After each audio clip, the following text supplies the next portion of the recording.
Mengapa dalam setiap panggung diskursus keagamaan kontemporer, kita selalu disuguhi teatrikal kepanikan yang sama?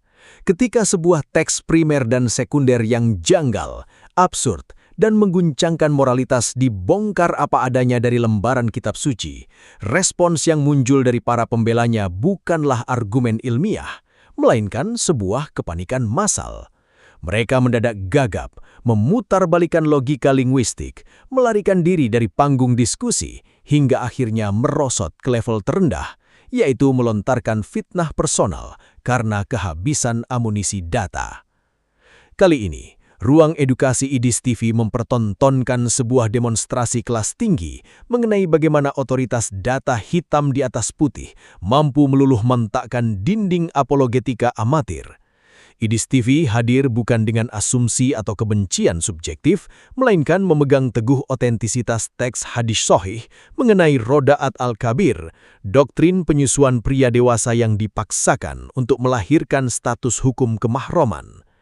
Di seberang panggung, kita melihat barisan lawan diskusi dari Muslim yang datang dengan ego besar, namun berakhir tragis, terjebak dalam disonansi kognitif yang akut, gemetar menghadapi implikasi moral nabinya, hingga kocar-kacir menyelamatkan wajah teologi mereka yang sedang sekarat. Kali ini, kita akan membedah secara tajam, dingin, dan tanpa ampun bagaimana IDIS TV dengan sangat cerdas bertindak sebagai pembela literatur sejati, sementara para lawannya terpaksa menipu diri sendiri demi kenyamanan psikologis mereka.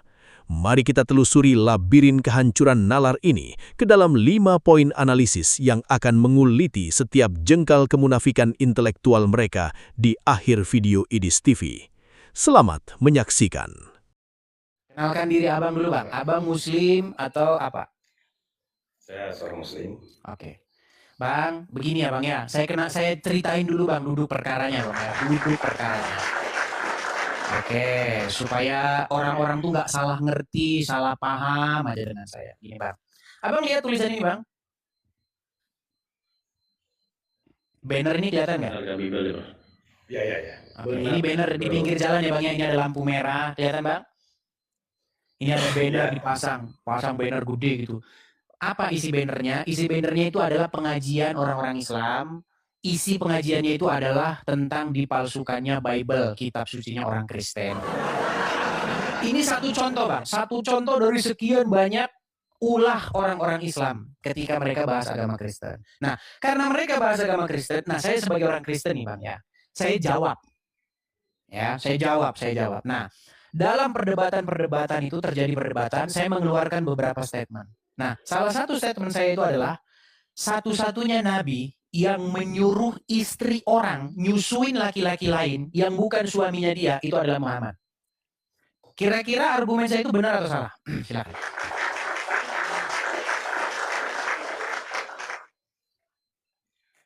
Jadi gini Bang, tadi saya kebetulan sudah lihat yang sebelumnya Pak Dahlan ya, yang sudah menyampaikan. Lalu di sini, mohon maaf, mungkin bisa dibuka yang tadi Hadisnya? ke hadisnya ya. Baik, saya balikkan lagi kamera saya bang Ya, ya. supaya kita sama-sama jelas ya. Baik, terima kasih. Kalau gini kan enak diskusinya kita. Baik. Sebelumnya saya mau tanya dulu bang, hadis ini apakah pernah Anda dapati sebelumnya atau ini karang-karangan saya bang? Pernah dengar hadis ini sebelumnya? Ya, kebetulan berkaitan dengan ini saya juga baru pertama kali dengar. Oke. Dan posisi saya juga bukan ya ahli agama juga. Cuman saya kebetulan tadi lihat kelihatannya ada salah persepsi di sini. Baik, saya bacakan ya bang ya. Bacakan. Ya. Jadi telah menceritakan kepada kami Hisyam bin Ammar berkata telah menceritakan kepada kami Sufyan bin dan seterusnya ini panjang ya bang ya dari Aisyah. Oke. Dari Aisyah bahwa ya dia berkata ini Sahlah binti Suhail. Nah, kita ngomong dulu siapa Sahlah binti Suhail ini. Saya tanya dulu, abang ngerti nggak siapa Sahlah binti Suhail? Sahlah tadi seperti yang saya dengar seorang istri. Ya, istri dari siapa? Dari Abu Huzaifah. Baik. Biar kita ngerti dulu ya. Sahlah binti Suhail adalah istrinya Abu Huzaifah. Baik, saya bacakan. Sahlah binti Suhail datang menemui Nabi Shallallahu Alaihi Wasallam dan bertanya, wahai Rasulullah, aku melihat adanya kebencian pada wajah Abu Huzaifah. ketika Salim masuk menemuiku. Nah, Nabi SAW lantas bersabda, susuilah dia. Disuruh nyusui Sahal anu Salim itu, yang keluar masuk rumahnya itu. Sahla binti Suhail terkejut dia kan, dan bertanya, bagaimana aku menyusuinya, padahal ia seorang laki-laki yang telah dewasa. Rasulullah SAW tersenyum. Kemudian beliau bersabda, aku sudah tahu kalau ia seorang laki-laki yang sudah dewasa. Maka Sahla binti Suhail pun melakukannya. Disusui betulan sama Sahla binti Suhail. Ya. Nah, ketika disusui, maka setelah itu ia mendatangi Nabi lagi, si Sahla itu. Dan berkata, aku tidak lagi melihat sesuatu yang aku benci pada wajah Abu Huzaifah, suamiku itu. Setelah itu. Perhatikan.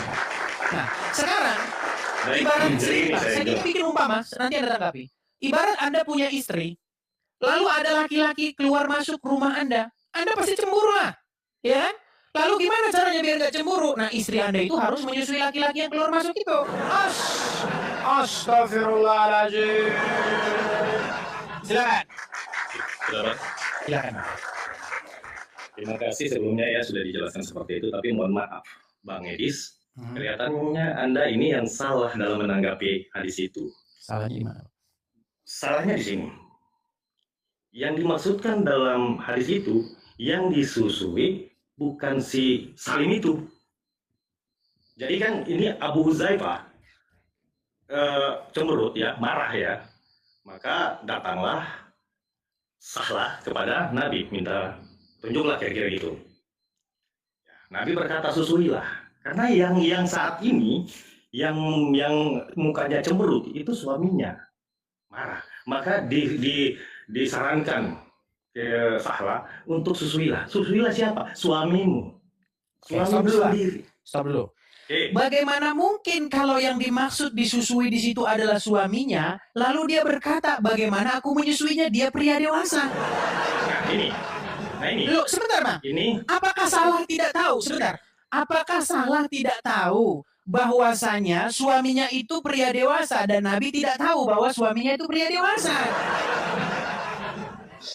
Nah, jadi ya sudah bisa saya jelaskan? Silakan, Bang. Jadi penggunaan bahasa susuilah seakan-akan itu dipakai untuk anak kecil. Makanya sepintas Sahla berpikir bahwa masa suaminya mau disusui. Dan yang pada akhirnya coba lihat di penggalan kalimat paling bawah. Setelah dilakukan oleh Sahla, maka suaminya sudah tidak lagi cemberut. Berarti yang dilakukan itu adalah kepada suaminya, bukan kepada Salim. Terus apa hubungannya Salim ada di situ, Bang? Ya, memang gini, masalah Salim ada di situ ya, kita kan nggak tahu Salim di situ ngapain. Mungkin saya putar dulu ya, saya putar lagi ya. Nampaknya memang kita miscommunication. Ya, memang benar. Sungguh mencurigakan ya. Yang mungkin salah dalam menanggapi dari hadis itu. Oke, coba Abah yang baca. Kalau saya yang baca nanti saya ngerti hadis ini. Oke. Maaf, saya nggak bawa kacamata di dalam. Oke, saya bacakan ulang ya. Saya screenshot tadi. Ya. Oke, saya bacakan ulang, Bang ya. Perhatikan ya, Bang ya. Sahla. Oke, Sahla binti Suhail datang menemui Nabi. Berarti Sahla datang menemui siapa? Nabi. Oke, dan bertanya, wahai Rasulullah, aku melihat adanya kebencian pada wajah suamiku. Ya, mengenai Salim masuk menemuiku. Jadi gara-gara Salim masuk menemui Sahla ini, mukanya Abu Huzaifah cemberut. Cemberut, setuju. Oke, lalu dia ngadu sama Nabi. Oke? Oke. Lalu Nabi SAW bersabda, susuilah dia. Susuilah. Dia siapa di sini? Dia Abu Huzaifah. Suaminya dia. Suaminya. Oke, nggak apa-apa, baik. Oke. Ya emang begitu. Oke. Jadi kan dia nih dari awal Sahla ini, nah kita ini langsung ini ya. Karena Sahla ini kan datang mengadu tentang cemberutnya suaminya. Maka Rasulullah kan secara langsung tujuan susuilah itu sesuai dengan datang ya soalnya keluhannya si Sahla tentang apa? Tentang cemberutnya suaminya. Baik, kita lanjutkan ya. Susuilah dia. Jadi berarti susuilah suaminya bukan Salim. Baik. Salim itu adalah penyebab. Baik. Itu adalah penyebab. gitu kan? Saya lanjutkan ya, saya lanjutkan. Oke. Oke. Bagaimana aku menyusuinya padahal ia seorang laki-laki yang telah dewasa? Stop. Iya. Oke, stop dulu sebentar. Menurut Anda, apakah salah menikahi laki-laki anak di bawah umur? Ini Bang, kan tadi sudah saya bilang, penggunaan bahasa kalimat susuilah seakan-akan itu untuk anak kecil, padahal suaminya ini kan orang dewasa, gitu loh. Oke, mungkin gitu. Oke, baik. Sebentar, kita dengarkan dulu ceramah ini ya. Sebentar. Kita dengarkan dulu ceramah yang satu ini. Sebentar ya Bang ya, sabar ya Bang ya. Oke, jadi sambil Anda bicara Bang, sambil Anda tanggapi, saya mau putarkan dulu video ini, hadis ini pernah dibahas oleh Tanggapan saya udah yang tadi. Gimana? Jadi ini cuma hanya persoalan masalah penggunaan kalimat aja. Jadi tidak ada yang salah di sini. Ya, jadi mungkin si Sahla berpikir bahwasanya yang namanya susuilah, ya ini kan untuk anak kecil. Sementara suami saya ini kan orang dewasa. Oke. Mana mungkin saya menyusui dia, sementara dia ini adalah laki-laki orang dewasa. Jadi kan yang dimaksudkan Nabi dengan menggunakan bahasa susuilah itu kan biar lebih bahasanya lebih enak gitu kan. Baik. Nah, lebih halus bahasanya. Kita dengarkan dulu ini ya. Kita dengarkan ini ya. Oke, baik. Bentar, ini ada iklan. Kita langsung saja ke ceramah ya. Premium dong, Bang. Oke, bentar ya. Saya tidak ngada-ngada ya. Ini adalah sebuah kajian Islam. Nanti kalau suaranya tidak terdengar mungkin bisa bisa ngomong kalau suaranya nggak jelas. Kita dengarkan ya. Ini Ustadz Farid, Ustadz Firanda ya. Ini seorang imam di Mekah kalau nggak salah atau di Madinah ya, orang Indonesia yang bisa tembus jadi imam di sana ya. Baik, saya putarkan saja. Ustaz, bagaimana teknik aturan pemberian ASI untuk ikhwan balik yang sudah besar agar menjadi mahram susuan sesuai hadis Salim mulai Abi Hurairah. Jadi masalah susuan, saudara susuan, maka yang pendapat jumhur ulama bahwasanya seorang baru bisa atau anak bisa menjadi anak susuan kalau dia menyusui jika umurnya kurang dari 2 tahun. Kurang dari 2 tahun, ini hukum asalnya. Dan bagaimana kalau sudah balik, sudah umur 14, 15, apakah masih bisa menjadi anak susuan? Maka ini ada khilaf di kalangan para ulama. Namun pendapat yang dirajikan oleh Ibnu Taimiyah dan pendapat Aisyah radhiyallahu anha berdasarkan hadis Salim Maula Abu Hudzaifah, yaitu boleh kalau ada kondisi yang mendesak. Kondisi yang mendesak misalnya seseorang mengangkat anak. Anak itu sudah lama tinggal dengan dia sehingga seakan-akan dia benar-benar orang tuanya. Ya. Maka dalam kondisi begini sang anak boleh menyusui meskipun dia sudah dewasa agar dia menjadi mahram. Nah. Jadi bukan suaminya yang disusui, ngapain? Masa mau nyusuin suaminya harus ngadu sama Muhammad? Ngapain gitu loh? Aduh, sungguh Anda ini luar biasa nekatnya ini saudara-saudara. Kelihatannya Bang di sini terlalu jauh. Kita tampilkan mungkin hadis-hadis yang lain ya. Konsepnya berbeda Bang. Konsepnya berbeda itu. Oke. Jadi menurut Anda yang disusui di situ adalah suaminya sendiri ya? Suaminya sendiri Abu Hudzaifah. Suaminya sendiri. Jadi selama ini suaminya dia tidak pernah menyusui suaminya ya? Enggak gitu. Kan namanya suami mungkin lagi ngambek, perlulah dimanjain sama istri. Oke, baik. Nah, bukan berarti nggak pernah. Loh, kan di situ sudah ada kalimat susuilah dia. Dia kaget. Iya Bang, tapi kan bukan berarti itu hal yang baru juga. Kan itu kan bahasa halusnya dalam rumah tangga gitu Bang. Oke, kita inikan saja ya. Kita pakai hadis yang lain. Oke. Teman-teman, saya itu menghadapi orang-orang Islam yang seperti ini itu sering. Makanya kalian tuh tugasnya kasih saya bodrek aja. Baik. Ini Bang ya, kita baca lagi hadis ya, hadis yang lain ya. Ini ada di dalam Sahih Muslim ya, diriwayatkan oleh Sahih Muslim ya. Hadisnya sahih, saya bacakan. Dari Aisyah bahwa Salim, mantan budak Abu Hudzaifah, ikut bersama Abu Hudzaifah dan keluarganya di rumah mereka. Oke. Lalu datanglah Sahla binti Suhail, istri Abu Hudzaifah, kepada Nabi SAW. Lalu berkata, sesungguhnya Salim telah mencapai usia balik dan akalnya pun sebagaimana pada umumnya orang dewasa. Tahu kan akal? Anda tahu nggak akal orang dewasa? Tahu? Akal orang dewasa itu ya seperti kita. Kalau kita melihat sesuatu yang kayak begitu ya kita terganggu, risih lah. Saya tanya sama Anda. Kira-kira kalau ada perempuan ya di depan Anda, susunya kelihatan gondal-gandul. Anda risih nggak? Saya tanya Anda risih nggak? Gini ya Bang ya. Tenang, sejawab dulu biar Anda paham dulu. Artinya kita sama orang yang pria dewasa kita melihat sesuatu yang seperti itu pasti kita risih, betul? Betul. Sama seperti perempuan dewasa. Gini, kalau ada perempuan dewasa ngelihat ada aku kuruyuk gondal gandul begitu kan juga risih. Perempuan itu akan risih, betul? Nah, itu yang dimaksud ya. Baik, Ini selanjutnya. yang dikategorikan risih ini risih apa dulu? Ya risih lah Bang, kalau kita kalau ditunjuk-tunjukin begitu ya pasti otak kita ya jadi agak sedikit baling lah gimana ya itu. Betul tidak?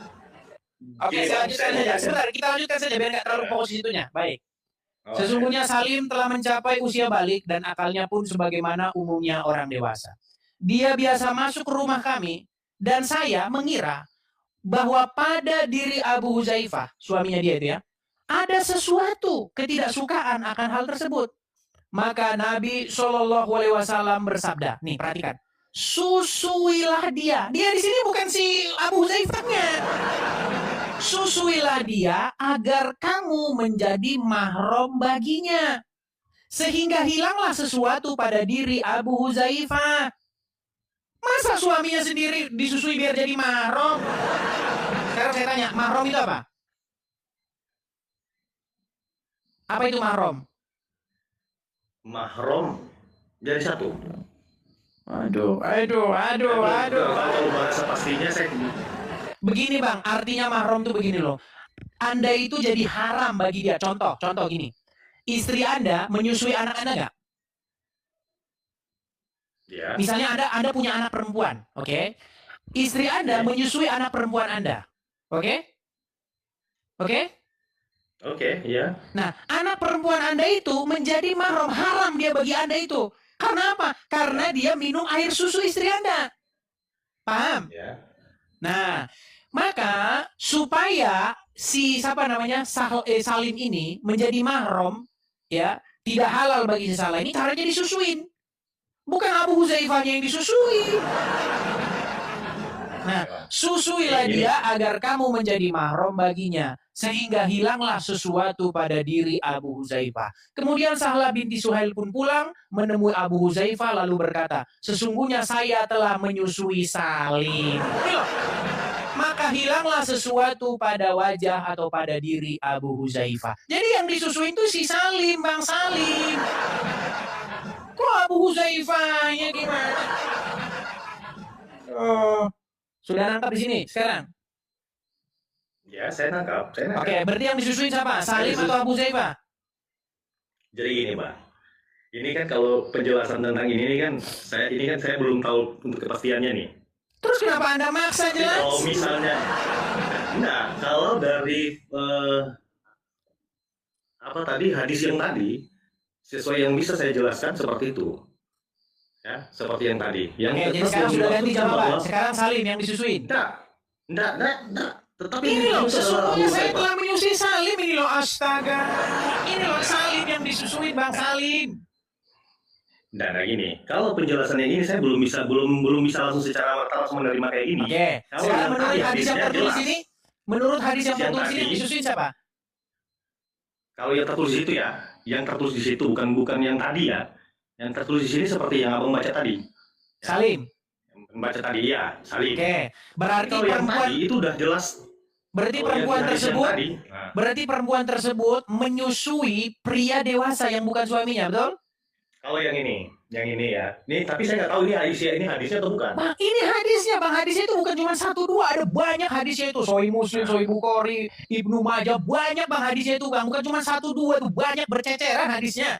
Astaga. Ini hadisnya itu bukan cuma 1-2 di Sahih Muslim, Sahih Bukhari, di Ibnu Majah, banyak sekali hadis-hadisnya itu. Anda cari saja. Karena apa, Bang? Karena orang Islam itu kebanyakan tidak ngerti Islam itu apa, gitu loh. Selama ini mereka hanya imani saja, masuk surga, ucap 2 kalimat syahadat, Tuhan satu, kalau Tuhan satu masuk surga. Cuma itu aja, Bang. Oke, sekarang Anda sudah mengakui bahwa yang disusui di sini adalah Salim. Enggak, saya belum mengakui untuk yang itu. Astaga, mereka Sesuai menolak dengan dan ini. sesungguhnya mereka menolak isi hadisnya sendiri. Bukan masalah, bukan menolak, tapi saya belum bisa menerima, belum lihat untuk kepastian Oke, itu. saya kasih naik satu orang muslim yang lain. Oke, semoga saya kasih dulu naik satu muslim yang lain ya, betul-betul Ustadz ya. Karena gini, karena gini Bang ya, Silakan. sambil kesini lagi ya Bang ya, boleh ya saya kasih Silakan. ya. Nah, karena saya juga kan bukan ahli hadis ya, bukan pemuka agama juga. Tapi di sini saya cuma coba untuk istilahnya penelahan daripada isi. Oke, nih. Silakan bicara sambil saya sapa. Awaludin. Oh ya. Awaludin. Oke, baik. Awaludin dia tidak. Oke, Awaludin. Oke, baik. Dia tidak mau ngomong. Teman-teman kalau bisu jangan naik ke sini ya. Kalau kalian sudah tahu kalau kalian tuh bisu nggak bisa ngomong jangan naik. Udah tahu bisu malah naik ke sini. Sungguh nekat yang nyata. Bentar, Aldi Pamungkas. Bentar ya. Oke, Aldi Pamungkas, silakan nyalakan kamera dulu, Bang. Oke, terlalu berisik Aldi Pamungkas, saya turunkan dulu. Terlalu berisik. Saya kasih naik ada Melisan.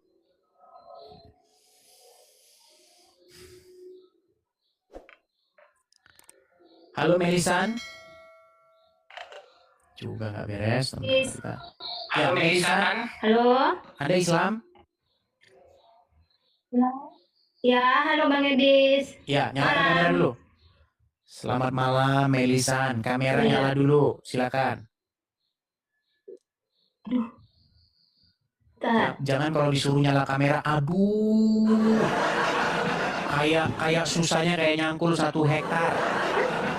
Aduh. Melisan. Bang Edis, Bang Edis. Sebentar Melisan. Kenalin diri dulu. Anda muslimah atau bukan? Melisan Muslim. Oke, sudah tahu apa yang kita bahas di sini mengenai hadis Sahlah binti Suhail yang disuruh menyusui Salim binti Suhail? Melisan mau tanya yang lain. Melisan mau belajar. Iya, tetapi kita lagi punya pokok bahasan itu. Kita kelarkan dulu pokok bahasan ini. Karena menurut si Ewin ini, katanya yang disusui itu suaminya. Padahal Sahlah binti Suhail sudah ngomong yang disusui itu Salim. Padahal hadisnya udah ngomong nih, saya telah menyusui Salim, tapi dia fitnah, bukan Salim yang disusui. Gimana ini? Ya, Melisan lihat Salim yang disusuin. Salim tuh, coba kau bantah tuh, silakan Ewin, Salim yang disusui. Silakan Elim, ayo jawab.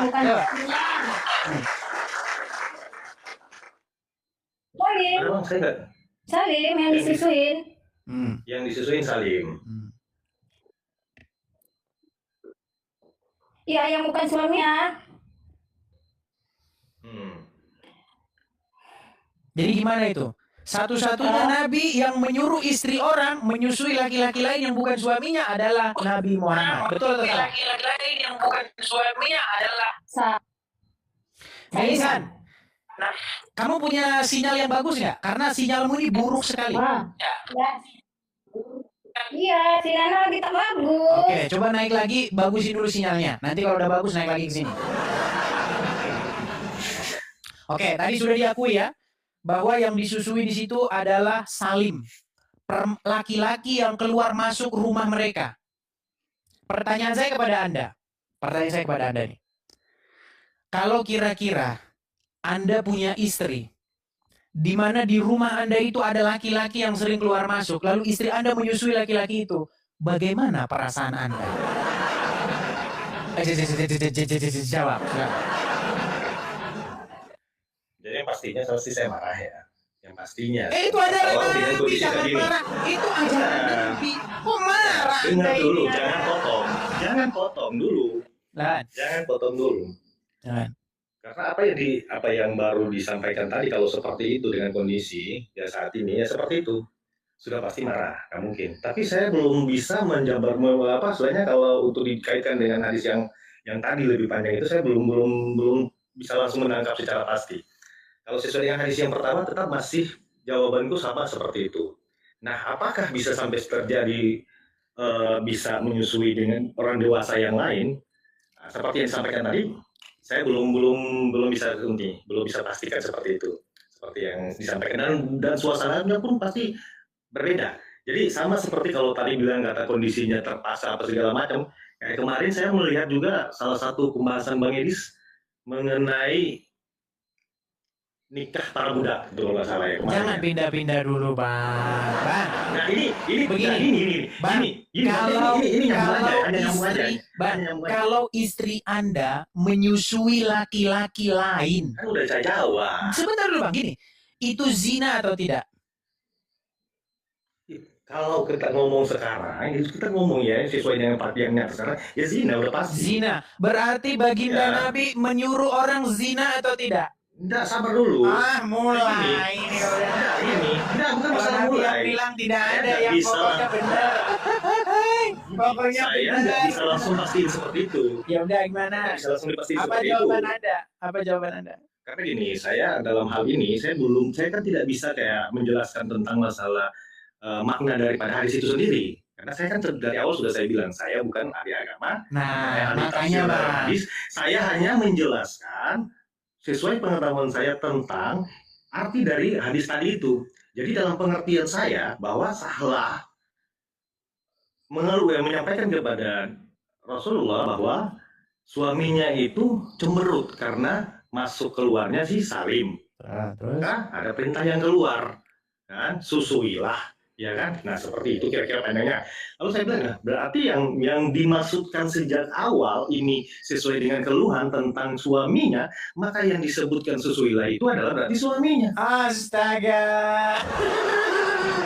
Kan seperti itu. Selalu saja dia Kalau ngomong. misalnya, Oke ini lah, bukan baik. ngeles. Oke, baik. Ini bukan ngeles. Oke. Ini tentang masalah pendapat saya. Oke, baik. Seperti Itu itu. pendapat Anda, nggak masalah. Ya. Kalau pendapat Anda, tetaplah pendapat Anda. Tetapi fakta tidak bergantung dari pendapat Anda. Faktanya, Ya, itu pasti. fakta yang terjadi, yang disusui itu bukan Abu Huzaifah, suami dia sendiri. Nah kalau suami dia sendiri ngapain dia ngadu-ngadu sama Muhammad?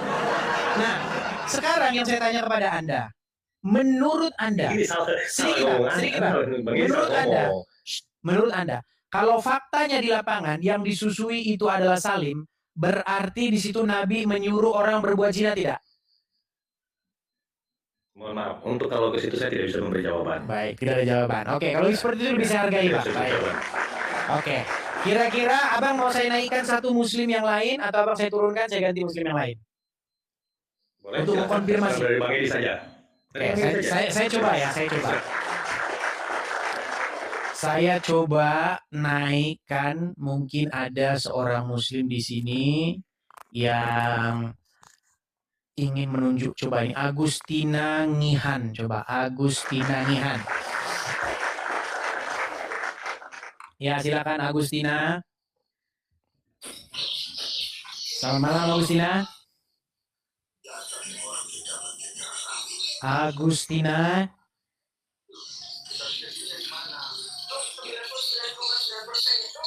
Astaga. Oke, Agustina kayaknya dia ngambek. Saya turunkan. Kita kasih naik ada Suhardi. Ya, Suhardi. Suhardi Anda dengar? Oke, Suhardi juga dia tidak ngerti. Memang ini berat Bang jawab ini Bang. Oke, coba kita kasih naik ada Amaveri. Coba kita tunggu nih muslim yang bisa jelasin ini. Amaveri, muslim Bang? Oke, kabur juga Amaveri. Kita kasih naik Metra Alfandi. Coba. Metra Alfandi, silakan nyalakan kamera Metra. Ya, Silakan Metra. Apakah yang disusui di situ Salim apa ceritanya Atau- nih? kan ada hadis yang bercerita tentang Sahlah binti Suhail ngadu kepada Nabi. Nah, kenapa dia mengadu kepada Nabi? Karena keluar masuknya Salim ke rumah. Dia mengadu, wahai Rasulullah, wajah suamiku itu yang namanya Abu Huzaifah muram. Ketidaksenangan di wajah suamiku itu nampak perkara Salim yang keluar masuk rumah kami. Lalu Rasulullah bersabda kepada Sahlah binti Suhail, susuilah si Salim itu. Kagetlah bukan kepalang si Sahla dengan berkata, bagaimana aku susui dia? Dia itu pria yang sudah dewasa, bahkan sudah berjanggut, sudah ada kumisnya dalam riwayat-riwayat yang lain. Nah, Muhammad tersenyum dan berkata, susuilah dia, aku sudah tahu dia dewasa. Lalu Sahla berkata kepada Abu Zaifah, aku telah menyusui Salim sehingga raut wajah Abu Zaifah tidak lagi cemberut. Nah, di sini ya si Ewin berkata, itu yang disusui bukan Salim, tetapi yang disusui itu adalah Abu Zaifah, suaminya sendiri. Silakan penjelasanmu. Siapa yang disusui, Salim atau Abu Zaifah? Jadi pertanyaan ini udah pertanyaan keberapa kali kau ulang-ulang nih, bro? Dijawab saja, Metra. Yang disusui Salim atau Abu Udah Zaifah? dijawab sama Ustadz Yusuf, sama Gus Wafi. Memang Jawabannya orang yang simpel DO2 saja, kali. Metra. Dan Yang disusui Salim atau ya. Abu Zaifah? Jadi ini akibat dari DO 2 kali ini, bro Edis. Baiklah. Susah. Iya, ini nggak ada jawaban. Yang Aduh, seneng. kasih turun Bang Idis. Iya, dia nggak jawab gimana? Ya kan belum. Dia masih intro itu, masih intro. Bang. Gini. Saya itu bertanya tentang siapa yang disusui oleh Sahla binti Suhail, Salim atau Abu Zaifah. Dia malah ngomong DO 2 kali. Ini gimana ini? Tapi emang benar ya Bang Neo 2 kali. Memang gini Bang, yang seneng mengkonsumsi kabar-kabar bohong itu satu Ya, kadrun. Nah, ini kayak Abang juga. Kayak Abang juga kamu jawab. Loh, Muter juga. tidak lah gimana lo, gimana Anda itu? Loh, berat nih. Aduh, berat. Muter juga. Bang, jawabannya tidak mutar, jawabannya itu tidak. Makanya saya bilang, yang senang mengkonsumsi kabar bohong, itu kan artinya tidak, jawabannya tidak. Yang senang mengkonsumsi kabar bohong itu adalah orang-orang yang sakit hati dengan saya. Gini, tahu nggak siapa yang mengeluarkan statement bahwa saya Edi Sidaputar DO 2 kali? Yang mengeluarkan statement itu adalah Rudi Iskariot, alias Rudi Yohanes Hutagalung. Kenapa dia bisa mengeluarkan statement itu? Karena dia cari-cari tuh nama Edi Sidaputar. Nah, dia nggak tahu nama Edi Sidaputar di Indonesia ini banyak. Nah, dia cari-cari. Nah, namanya juga tebak-tebak berhadiah. Nah, dia cari tuh Edi Sidaputar di Google, ya kan? Nah, ketika dia cari di data pendidikan keluar ada orang bernama Edi Sidaputar kuliah di Universitas Lampung tahun 98. Terus dibilang itu saya loh, tahun 98 saya belum lulus SD. Nah, karena orang-orang tuh bencinya setengah mati dengan saya, kebencian itu menghilangkan akal sehat. Makanya di dalam Al-Quran tuh ada bilang gini, janganlah kebencianmu kepada suatu kaum menjadikan kamu tidak berlaku adil. Nah, untuk orang-orang Islam yang memang sakit hati mendalam dengan saya, mereka tidak bisa lagi membedakan yang sehat dengan yang nggak sehat. Makanya senang mengkonsumsi kabar-kabar bohong tentang saya.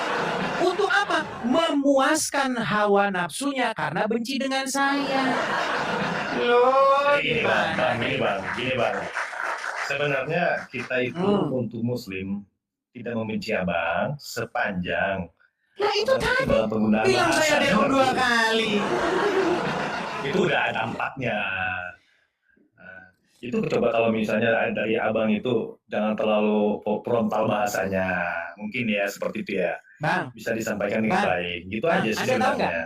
Anda tahu nggak statement ini? Statement ini Anda tahu nggak? Musuh dari musuhku menjadi temanku. Anda tahu nggak istilah itu? Tahu istilah itu? Itu pepatah yang sangat terkenal itu. Musuh dari musuhku Dari menjadi musuhku adalah temanku. temanku. Iya. Jadi begini Bang. Jadi saya ini ketika berdebat dengan orang Islam, itu banyak orang-orang benci. Oke? Nah, ketika dia benci dengan saya, ada juga orang-orang yang benci dengan saya dari orang-orang dalam tanda kutip Kristen. Contohnya Rudi Iskariot. Nah, ketika Rudi Iskariot mengeluarkan statement-statement yang menyenangkan musuh-musuh saya karena dia memusuhi saya, maka Rudi Iskariot menjadi temannya dia. Makanya musuh dari musuhku adalah temanku itu. Aduh, susah ini. Oke lah, kita kasih kesempatan kepada yang lain ya. Oke, Bang, makasih ya. Kita Sama-sama, Bang. besok saya masuk lagi. Anda Oke, jujur salam orangnya. semuanya. Maksudnya jujur tidak mengakui kesalahan. Oke, baik, saya turunkan. Jadi gitu ya teman-teman ya. Pitnahan-pitnahan kepada saya yang menyenangkan orang-orang yang tidak suka saya akan dianggap kebenaran sekalipun itu tidak benar. Karena apa? Karena orang itu butuh asupan yang menyenangkan dirinya sekalipun itu delusi. Iya, karena otak manusia itu berusaha untuk mencari suplemen yang menyenangkan dirinya. Itu. Jadi sekalipun itu bohong, yang penting kan bikin kita happy. Ya. Makanya statement-statement si Robert Mukondo, Edis digerebek di sawah, ketahuan warga, itu akan dianggap kebenaran oleh orang-orang yang membenci saya. Ya namanya lagi benci, kalau benci kan kita perlu canduan. Perlu sesuatu nutrisi untuk menyenangkan otak kita yang perlu halu. Itu yang dilakukan oleh mereka. Ingat, membantah saya mereka tidak akan sanggup. Tapi mereka berhalusinasi, mereka dalam tanda kutip nyimeng bersama mereka itu. Mereka akan nyimeng bersama. Ya, melakukan delusi bersama-sama. Apa isi delusinya? Edis DO 2 kali. Digerebek di sawah. Itu delusinya itu. Begitu. Silakan, kalau kalian ingin membantah saya, sajikan fakta-fakta dan data-data. Mari kita telusuri labirin kehancuran nalar ini ke dalam 5 poin analisis yang akan menguliti setiap jengkal kemunafikan intelektual mereka. Yang pertama, fakta teks versus argumen absurd suami menyusu. Poin pertama yang meluluh lantakan kredibilitas teologis lawan diskusi Edis TV adalah kemunculan teori apologetis yang sangat menggelikan dari seorang muslim bernama Ewin. Dihadapkan dengan kenyataan tekstual yang mengerikan di mana seorang wanita bernama Sahla binti Suhail diperintahkan untuk menyusui seorang pria dewasa berkumis dan berjanggut bernama Salim, Ewin mengalami kepanikan moral yang luar biasa. Demi menyelamatkan wajah agamanya dari tuduhan legalisasi kontak seksual non-mahram, Ewin nekat merekayasa opini liar. Ia mengklaim bahwa yang disusui dalam peristiwa tersebut bukanlah Salim, melainkan Abu Huzaifah, suami Sahla sendiri. Edis TV dengan ketajaman analisis yang menjadi rekam jejak keunggulannya selama lebih dari 1 tahun langsung menghantam premis sampah tersebut menggunakan logika dasar yang mematikan. Edis TV membedah kronologi teks. Sahla binti Suhail datang mengadu kepada Muhammad justru karena suaminya, Abu Huzaifah, menunjukkan gurat wajah muram dan cemburu melihat Salim bebas keluar masuk rumah mereka. Logika destruktif Edis TV berbunyi, jika yang diperintahkan untuk disusui sejak awal adalah Abu Huzaifah selaku suaminya sendiri, lalu untuk apa Sahla harus repot-repot mengadu kepada Muhammad? Hubungan suami istri secara legal formal tidak membutuhkan rekayasa hukum penyusuan untuk melegalkan mereka tinggal satu atap. Keberadaan perintah tersebut justru ditujukan kepada Salim agar ia menjadi anak persusuan dan Abu Huzaifah tidak lagi cemburu. Opini apologetis Anda bukan sekedar ngales, melainkan sebuah penghinaan terhadap struktur bahasa dan nalar sehat di dalam hadis Anda sendiri. Fakta sejarah tidak akan pernah tunduk kepada opini kepanikan Anda. Yang kedua, dilema moral perzinahan. Titik nadir kelumpuhan nalar apologet. Setelah meruntuhkan opini liar tentang suami menyusu, Edis TV menaikkan tensi perdebatan dengan menembakkan sebuah pertanyaan teologis moral yang berfungsi sebagai jebakan eksistensial bagi iman sang lawan diskusi. Edis TV menyodorkan fakta lapangan yang tak terbantahkan jika teks tersebut secara eksplisit menyatakan bahwa yang disusui adalah Salim, seorang pria yang sudah matang, dewasa dan memiliki bulu di wajahnya. Bukankah secara otomatis tindakan menyusui tersebut melibatkan kontak fisik langsung antara payudara seorang wanita dengan mulut pria asing yang bukan mahramnya? Bukankah itu berarti secara definisi hukum moral apapun, sang Nabi sedang memerintahkan sebuah tindakan yang mendekati atau bahkan masuk dalam kategori perzinahan? Pertanyaan ini bertindak bagai bom waktu yang meledakkan seluruh benteng pertahanan psikologis sang lawan diskusi. Disinilah letak tragedi intelektual tersebut. Sang lawan diskusi langsung bungkam, membeku dan dengan pasrah berkata, "Untuk kalau ke situ, saya tidak bisa memberi jawaban." Pilihan untuk tidak menjawab ini adalah bukti paling otentik dari kebangkrutan moralitas apologetis. Lawan diskusi tersebut sadar jika ia menjawab ya, ia akan menghancurkan kesucian nabinya. Namun jika ia menjawab tidak, ia harus mengorbankan seluruh sel saraf logikanya dan menipu diri di depan publik. Edis TV dengan sangat dingin memanfaatkan momen kelumpuhan ini untuk memperlihatkan kepada penonton betapa rapuhnya fondasi teologis yang sedang dipertahankan oleh lawannya. Yang ketiga, eksodus massal dan sindrom ketakutan umat terhadap kitab sendiri. Melihat kepasrahan lawan diskusi pertama, Edis TV menunjukkan sikap kesatria dengan membuka ruang seluas-luasnya bagi muslim lain untuk naik ke atas panggung dan memberikan konfirmasi atau interpretasi tandingan yang lebih waras. Namun apa yang terjadi selanjutnya adalah sebuah fenomena sosiologis keagamaan yang sangat memalukan, sebuah eksodus intelektual secara massal. Satu persatu perwakilan umat yang biasanya lantang di kolom komentar dinaikkan. Agustina Nihan langsung mengambil sikap ngambek dan menolak berinteraksi. Suhardi naik hanya untuk mempertontonkan kebingungan total, sementara Amaveri langsung memilih kabur mematikan koneksi begitu menyadari topik yang sedang digelar adalah tentang penyusuan pria dewasa. Edis TV melempar kalimat satir yang sangat menghantam. Memang ini berat bang jawabannya. Kita tunggu nih muslim yang bisa jelasin ini. Fenomena kabur berjamaah ini membongkar sebuah realitas pahit bahwa hadis Rada'at Al-Kabir adalah aib teologis yang paling ditakuti oleh komunitas mereka sendiri. Mereka dibesarkan dengan narasi bahwa agama mereka adalah sumber moralitas paling sempurna, namun ketika dihadapkan dengan teks sahih yang memerintahkan penyusuan pria dewasa, mereka berubah menjadi pengecut literasi yang memilih lari ke dalam kegelapan daripada berdiri tegak mempertahankan kebenaran teksnya. Yang keempat, pelarian ke ranah ad hominem ketika kehabisan data berubah menjadi fitnah. Ketika panggung diskusi mulai sepi karena gelombang pelarian tersebut, muncullah seorang muslim bernama Metra Alfandi. Alih-alih membawa angin segar berupa metodologi tafsir yang ilmiah atau data naskah pembanding, Metra justru mempertontonkan bentuk kejatuhan mentalitas yang paling primitif dalam dunia debat, serangan ad hominem yang vulgar. Saat Edis TV memaparkan kronologi hadis sahlah secara jernih dan menuntut jawaban tegas, siapa yang disusui, Salim atau Abu Huzaifah, Metra justru mengalihkan pembicaraan dengan menyerang pribadi Edis TV, menuduhnya sebagai orang yang mengalami drop out sebanyak 2 kali dari perguruan tinggi. Edis TV, dengan ketenangan seorang pakar data yang matang, tidak terpancing oleh provokasi murahan tersebut. Ia justru menggunakan serangan tersebut sebagai bukti otentik kemenangan argumennya. Edis TV membedah psikologi orang-orang seperti Metra. Orang-orang yang senang mengkonsumsi dan mereproduksi kabar bohong serta fitnah personal seperti ini adalah orang-orang yang sedang mengalami frustrasi akut dan sakit hati.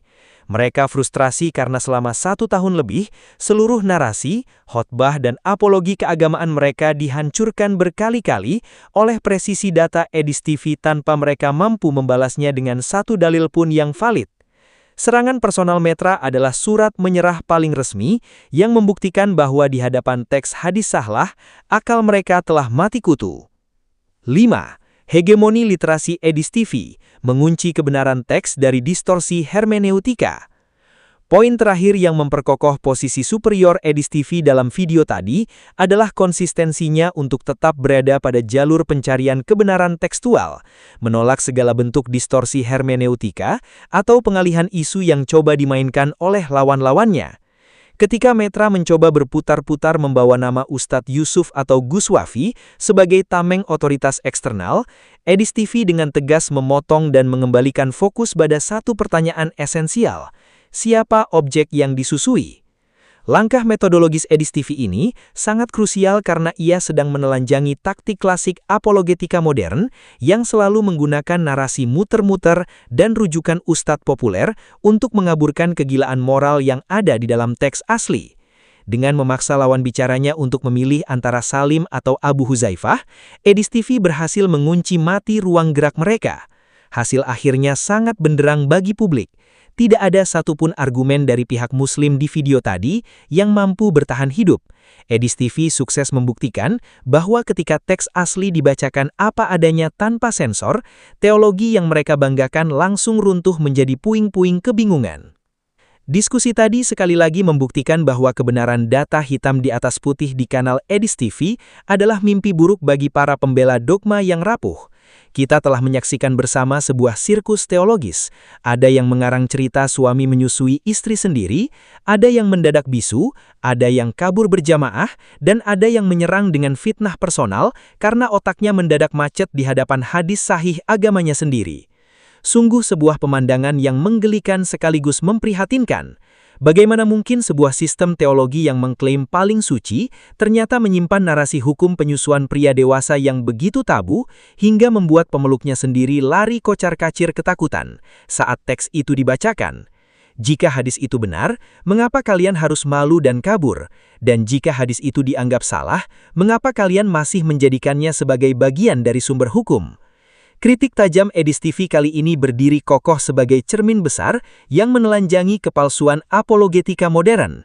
Kebenaran tidak membutuhkan pelarian, dan data tidak bisa ditumbangkan oleh fitnah personal. Tantangan Edis TV tetap menggema dan tak tertandingi. Jika Anda merasa memiliki jawaban yang waras atas hadis ini, naiklah dengan data, jawab pertanyaan ini dengan jantan, atau akui dengan jujur bahwa di hadapan logika Edis TV, argumentasi Anda telah runtuh total.